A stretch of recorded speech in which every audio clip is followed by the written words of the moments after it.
Assalamualaikum warahmatullahi wabarakatuh. Hai teman-teman semuanya, selamat datang kembali di YouTube channel aku, Chalky Isnaira. La ilaha illallah Muhammadun Rasulullah alaihi salatullah wa alihi wal ahibba. Jadi teman-teman, beberapa hari yang lalu aku sempat voting kan di Instastory. Buat kalian yang ikutin aku di Instagram, kalian pasti tahu. Jadi hari ini sesuai janji aku ke kalian, aku mau bahas sedikit yang berbeda nih, yaitu masalah yang berkaitan dengan horor atau mistis atau hal gaib. Sebenarnya di sini aku bukan mau cerita tentang pengalaman pribadi aku ya teman-teman, melainkan aku mau membahas atau menjelaskan gimana sih pandangan Islam dalam hal-hal yang berkaitan dengan horor, mistis, hal gaib, dan semacamnya.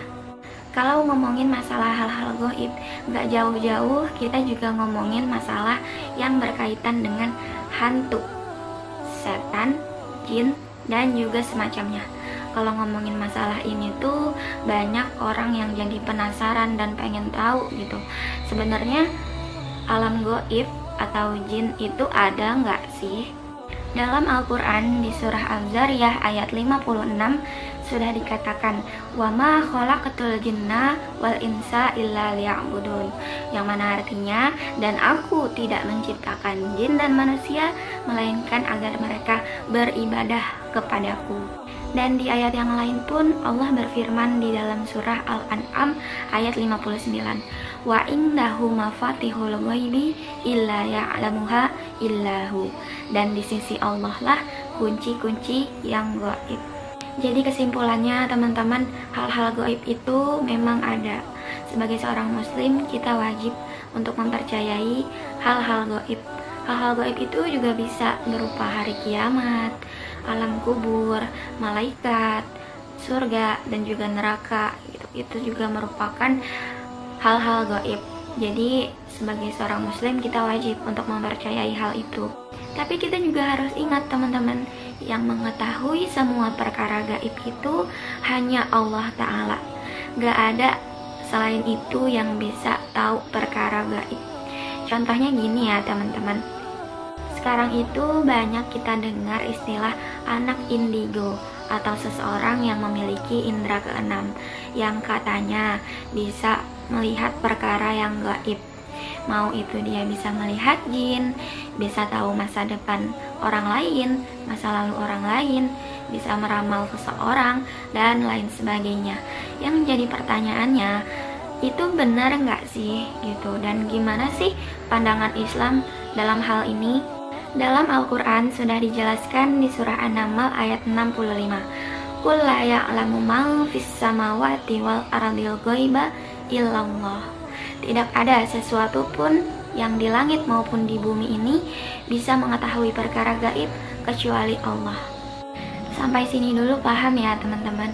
Jadi yang mengetahui semua perkara gaib itu hanya Allah Ta'ala. Terus gimana sama orang yang katanya bisa ngelihat jin kak?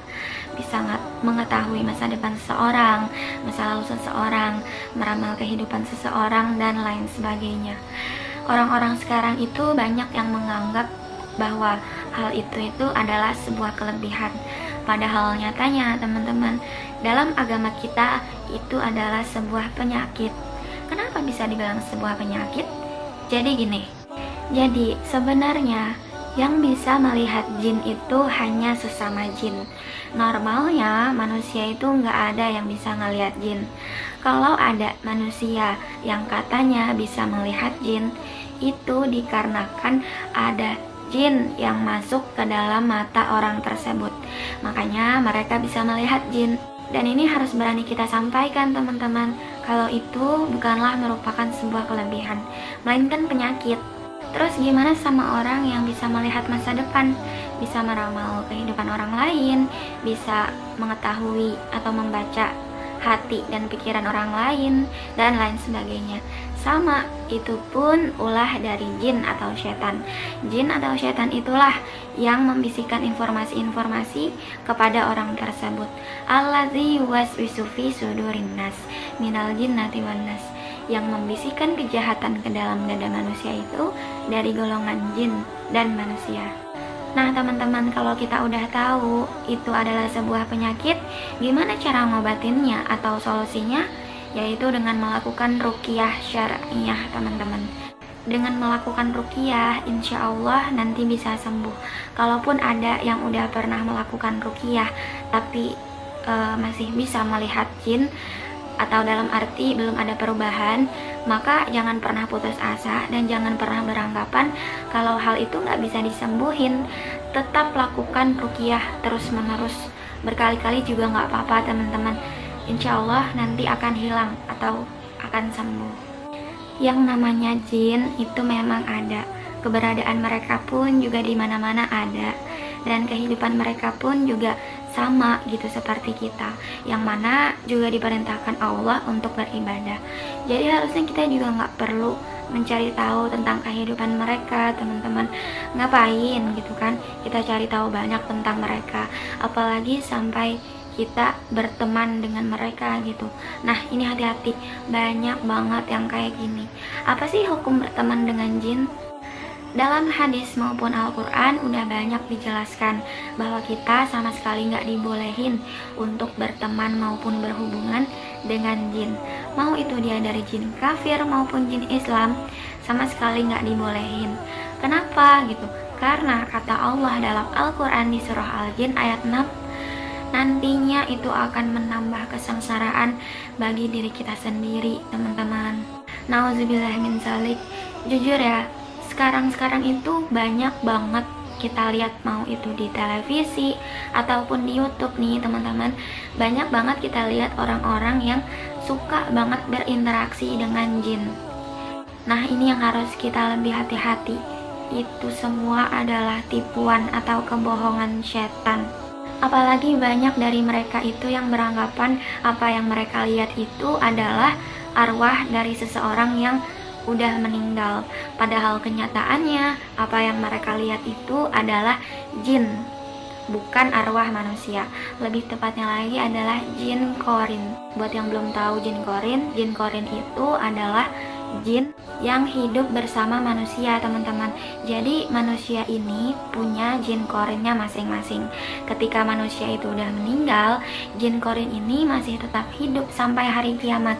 Nah jin korin inilah yang dulunya suka mengganggu kita selama di dunia.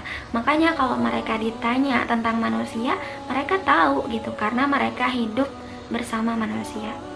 Jadi kalau kita udah tahu, jangan sampai kita mudah percaya dengan hal-hal kayak gitu, karena takutnya nanti jatuhnya akan musyrik teman-teman. Lebih baik kita menjauh aja deh dari hal-hal kayak gitu, nggak ada gunanya sama sekali. Malah yang ada nanti akan membuat kesengsaraan aja buat diri kita sendiri teman-teman. Tapi pernah nggak sih kalian berpikir, lalu bagaimana dengan aulia-aulia atau para wali-wali Allah yang banyak punya kemampuan seperti ini? Apa itu juga berkaitan dengan jin? Nah kalau ini penjelasannya beda lagi teman-teman. Jadi gini, ada yang namanya kasyaf. Kasyaf itu artinya tirai terbuka. Jadi ini ada dalam ilmu tasawuf ya. Maksudnya gini, kalau ada seseorang yang berzikirnya itu dalam sekali, maka tirai ini akan tersingkap, yang akhirnya bisa dibukakan Allah gitu. Jadi ketika sudah dibukakan Allah, maka dari situ orang-orang itu bisa ngeliat semuanya. Itu disebut kasyaf. Tapi ingat, kasyaf ini ada dua, kasyaf setan dan kasyaf ilahi. Cara membedakannya gimana?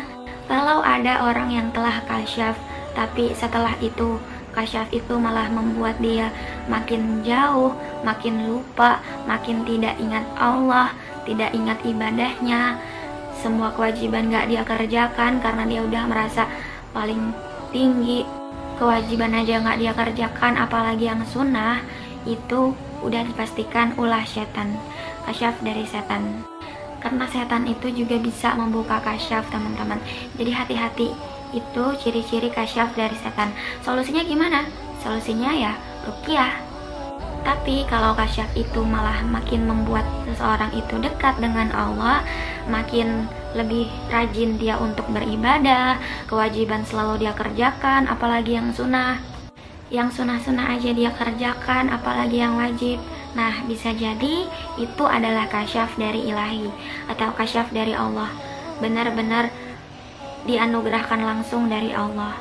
Dan biasanya para aulia-aulia atau wali-wali Allah yang mendapatkan kasyaf ilahi ini nggak ada yang bilang-bilang ke orang, nggak ada yang pamer-pamer gitu ke orang lain kalau mereka punya kemampuan. Dan inilah yang biasa kita sebut dengan yang namanya karomah teman-teman, atau bisa dibilang juga dengan mukjizat. Mukjizat yang Allah beri langsung untuk seorang hamba yang Allah cintai. Dan itu nggak semuanya, hanya orang-orang pilihan Allah, hanya orang-orang yang benar-benar dekat banget sama Allah gitu, yang benar-benar dikasih sama Allah karomah itu, seperti para wali-wali atau para aulia-aulia kita. Dan karomah itu nggak ada yang dipelajari, karomah itu langsung turun dari Allah, itu mukjizat dari Allah. Jadi itu beda gitu sama kita, nggak seperti orang-orang awam seperti kita.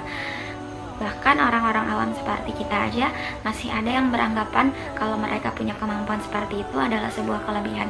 Itu bukan ya teman-teman, itu adalah sebuah penyakit.